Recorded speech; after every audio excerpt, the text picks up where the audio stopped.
Hello everyone, this is Ayushi. Welcome to study footage.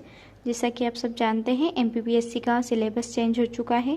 साथ ही इसमें बहुत सारे नए टॉपिक ऐड हुए हैं। जो नए टॉपिक ऐड हुए हैं उसमें यूनिट 6 का एक टॉपिक है आत्मनिर्भर मध्य प्रदेश, जिसे आज हम कवर करेंगे। साथ ही आत्मनिर्भर मध्य प्रदेश की पहली क्लास है। अगर आपको क्लास अच्छी लगती है तो वीडियो को पूरा देखिएगा और चैनल को लाइक, शेयर और सब्सक्राइब कीजिएगा। Thank you. आत्मनिर्भर भारत अभियान माननीय प्रधानमंत्री श्री नरेंद्र मोदी जी द्वारा परिकलित एक नव भारत का दृष्टिकोण है, जिसे 12 मई 2020 को हमारे प्रधानमंत्री ने आत्मनिर्भर भारत अभियान की शुरुआत करते हुए राष्ट्र को आह्वान किया है।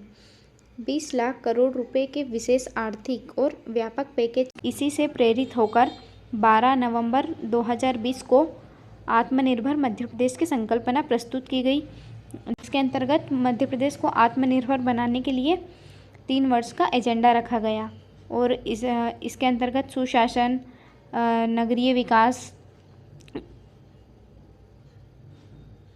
स्वच्छता, पेयजल, सड़कों का विकास, भौतिक अवसंरचना, इस प्रकार की कई सुधारों का लक्ष्य रखा गया।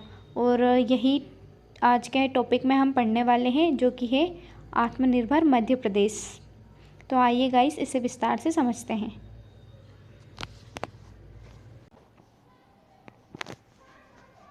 आत्मनिर्भर मध्य प्रदेश।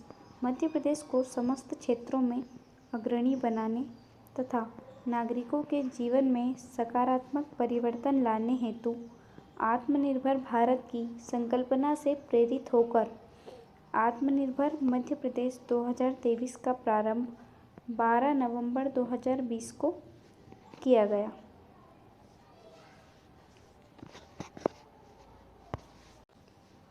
आत्मनिर्भर मध्य प्रदेश की संकल्पना के तहत मध्य प्रदेश सरकार द्वारा 3 वर्ष का रोड मैप तैयार किया गया है। साथ ही आत्मनिर्भर मध्य प्रदेश हेतु 4 आधार स्तंभ तैयार किए गए हैं, जिनमें पहला है भौतिक अधोसंरचना, दूसरा है सुशासन, साथ ही स्वास्थ्य एवं शिक्षा का विकास और अर्थव्यवस्था और रोजगार का विकास। इसी के साथ मध्य प्रदेश सरकार की वेबसाइट पर आत्मन MP@2023 करके लिखा हुआ है, जिसमें ए का अर्थ है एस्पिरेशन, टी का अर्थ है ट्रांसफॉर्मेशन, एम का अर्थ है मिशन, ए का अर्थ है एक्शन और एन का अर्थ है नीति। साथ ही यह 2020 से लेकर 2023 तक का 3 वर्ष का आत्मनिर्भर मध्य प्रदेश का एजेंडा रखा गया था, जिसमें अब हम इसके 4 स्तंभ में से पहला स्तंभ है भौतिक अधोसंरचना या फिजिकल इंफ्रास्ट्रक्चर। इसमें हम देखेंगे इसमें क्या क्या शामिल है। इसमें शामिल है सड़क अधोसंरचना, यातायात एवं पर्यटन, नगरीय विकास एवं आवास, जल एवं ऊर्जा, परिवहन एवं लॉजिस्टिक। इसमें पहला पॉइंट है सड़क अधोसंरचना। सड़क अधोसंरचना के तहत फास्ट ट्रैक विकास की बात कही गई है। जिस प्रकार से चंबल प्रोग्रेस वे का विकास किया गया है, उसी प्रकार से अन्य सड़कों का भी विकास किया जाना इसके तहत रखा गया है। सेकंड है साइंटिफिक ट्रैफिक सर्वे। साइंटिफिक ट्रैफिक सर्वे जिस प्रकार से हम आज गूगल मैप में देखते हैं कहाँ पर कितना ट्रैफिक है या ट्रैफिक नहीं है, उसी प्रकार से ट्रैफिक का जो है सर्वे किया जाना साइंटिफिक रूप से, ये एक लक्ष्य रखा गया है। इसके साथ ही अगला लक्ष्य रखा गया है आगामी 6 माह में सभी जो टोल प्लाज़ा है, आगामी 6 माह में टोल प्लाज़ा का कंप्यूटरीकरण और फास्टैग का क्रियान्वयन किया जाना, जो मध्य प्रदेश के आत्मनिर्भरता में सहयोग प्रदान करेगा। साथ ही सड़कों की प्राथमिकता निर्धारित करना तथा तकनीकी आधारित स्थिति के आकलन हेतु एक रोड एसेट मैनेजमेंट सिस्टम यानी कि रेम्स की स्थापना करना।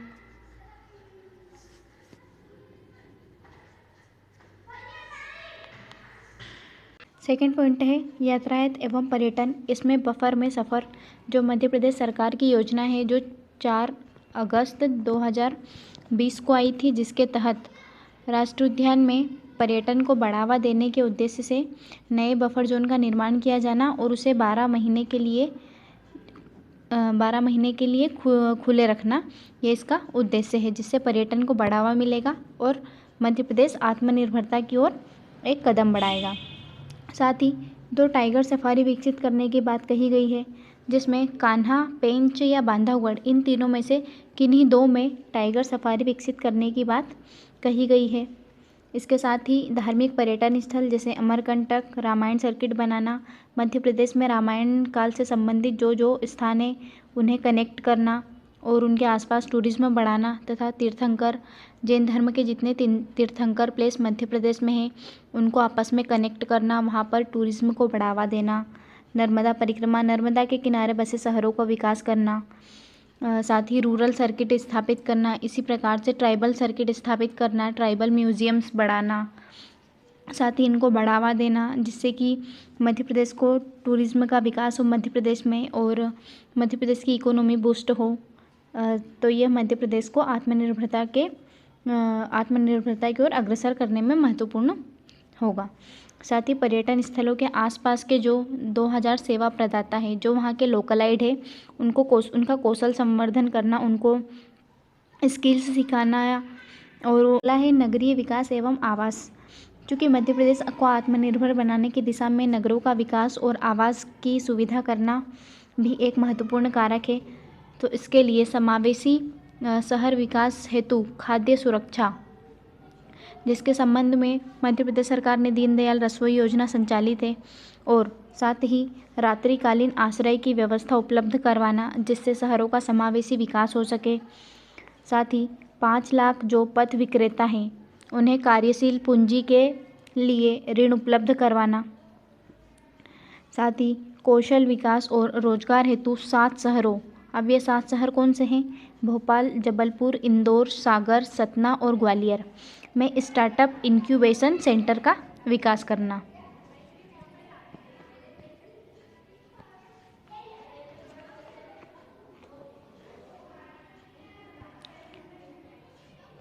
तथा इसी के साथ 1 लाख बेरोजगार युवाओं को कौशल विकास करना या उनका कौशल संवर्धन करना। और पर्यावरण सहयोगी विकास, चूँकि शहरों के विकास के साथ हमें पर्यावरण संतुलित या पर्यावरण सहयोगी विकास पर भी ध्यान देना होगा। इसी के लिए पर्यावरण सहयोगी विकास हेतु या पर्यावरण सहयोगी विकास सुनिश्चित करने के लिए ठोस अपशिष्ट का प्रबंधन किया जाना, साथ ही सीवेज का प्रबंधन, सैनिटेशन तथा वायु गुणवत्ता में सुधार किया जाना अत्यंत महत्वपूर्ण है। इसका उदाहरण, सबसे अच्छा उदाहरण है इंदौर। वर्तमान में इंदौर में वायु गुणवत्ता सबसे उत्तम है, तथा यहाँ का जो अपशिष्ट प्रबंधन तथा यह स्वच्छता अभियान में भी सबसे अग्रणी रहा है। 7 बार इंदौर को स्वच्छता अभियान में प्रथम स्थान प्राप्त हुआ है। इसी प्रकार से हमें मध्य प्रदेश के अन्य नगरों को भी इंदौर की तरह स्वच्छ और वायु में गुणवत्ता तथा उनमें सुधार करना है, जिससे मध्य प्रदेश की आत्मनिर्भरता की ओर कदम अग्रसर हो। इसी क्रम में नगरीय सुशासन हेतु कानूनी और राजकोषीय सुधार को बढ़ावा देना, ई गवर्नेंस तथा सभी सरकारी सेवाओं का ऑनलाइन उपलब्ध करवाना, जिससे दूर दराज के क्षेत्रों में रहने वाले नागरिकों को भी असुविधा न हो, वे भी समय पर सरकारी सेवाओं का लाभ प्राप्त कर सके। साथ ही विवादों से निपटान के लिए GIS आधारित संपत्ति सर्वेक्षण करवाना, जिससे किसी भी प्रकार की हिंसा या किसी भी प्रकार के विवाद जो है कम हो सके, ये लक्ष्य रखा गया है। साथ ही जल आपूर्ति के लिए स्टॉर्म वाटर ड्रेनेज। अगला है ऊर्जा के संबंध में सौर ऊर्जा का रूफटॉप परियोजना का क्रियान्वयन करना, ग्रीन एनर्जी कॉरिडोर का निर्माण करना, साथ ही पर्यावरण अनुकूल प्रौद्योगिकी अपनाना, मल्टी मॉडल लॉजिस्टिक पार्क की स्थापना करना, ये सब ऊर्जा के अंतर्गत किया जाना लक्ष्य रखा गया है।